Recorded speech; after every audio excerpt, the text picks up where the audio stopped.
আসসালামু আলাইকুম প্রিয় ভাই বন্ধুগণ, সবাই কেমন আছেন? আশা করি অনেক ভালো আছেন। আমি রিফান আহমেদ, ইরফানের পক্ষ থেকে জানাচ্ছি বুক ভরা ভালোবাসা। হয়তো আপনারা টাইটেল থাম্বনেল থেকে বুঝে গেছেন আজকে কী নিয়ে কথা বলবো। আজকে আমি ঘুরতে ঘুরতে চলে এসেছি চায়নাদের কাতারে, চায়নাদের সবজির বাগানে। আসলে এই প্রজেক্টটা হচ্ছে চায়না কন্ট্রাক্ট নিছে। আমাদের বাংলাদেশি অনেক ভাইয়েরা কাজ করে। এই জায়গায় সবগুলো পাতার সবজি আছে। এই যে মধ্যে লাল শাক, পুঁই শাক, পালং শাক, কলমি শাক, তারপর বেগুন, ধনিয়া, পুদিনা, এগুলা সব ধরনের পাতা চাষ করা হয়। আর অনেক ধরনের সবজি আছে। এইগুলা সবজি হচ্ছে চায়নার। আসলে আমি নিজেও চিনি না, এগুলা দেখে আমি অবাক। তো অবাক যে এই ধরনের সবজি আমার কখনো আমি দেখি নাই, যে চায়নারা কোন ধরনের সবজি চাষ করে।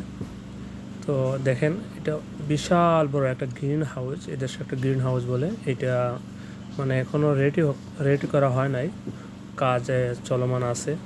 তো আসলে বিশাল বড় একটা প্রজেক্ট চায়নার।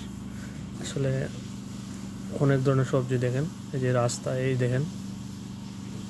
আসলে আমি ঘুরে ঘুরে যখন দেখছি অনেক ধরনের সবজি, আমি একজনকে জিজ্ঞাসা করছিলাম, আমাদের বাঙালি ভাই একজনকে, যে ভাইয়া এই জায়গাটার মাঝে আপনার কত ধরনের সবজি আছে? ও বললো 20 থেকে 30 জাতের সবজি আছে খালি চায়নাদেরই।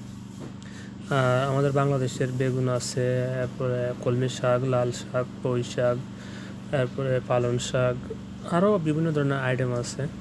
আসলে আমি দেখে তো অবাক হয়ে গেলাম যে কাতারের মাঝে বিশাল ধরনের একটা প্রজেক্ট করছে চায়না। আসলে সব চায়না, আর এই জায়গার মাঝে আমাদের বাংলাদেশি ইন্ডিয়ানি, পাকিস্তানি, নেপালি ভাইদের কাজ করে। তো দেখে আসলে অনেক ভালো লাগছে। আর অনেক গোছানোভাবে মাজরাটা তৈরি করা হয়েছে এই বাগানটা। তো আশা করি নতুন নতুন বেতন ভালো আছেন। আর আপনারা কেমন লাগে ভিডিওগুলো, এ বিষয়ে একটু পরামর্শ চাই। তো ভালো থাকবেন, সুখে থাকেন। হয়তো অন্য কোনো ভিডিওতে পরবর্তী দেখা হবে। ভালো থাকেন, বাই বাই, আল্লাহ হাফেজ। দেখা হবে অন্য কোনো ভিডিওতে।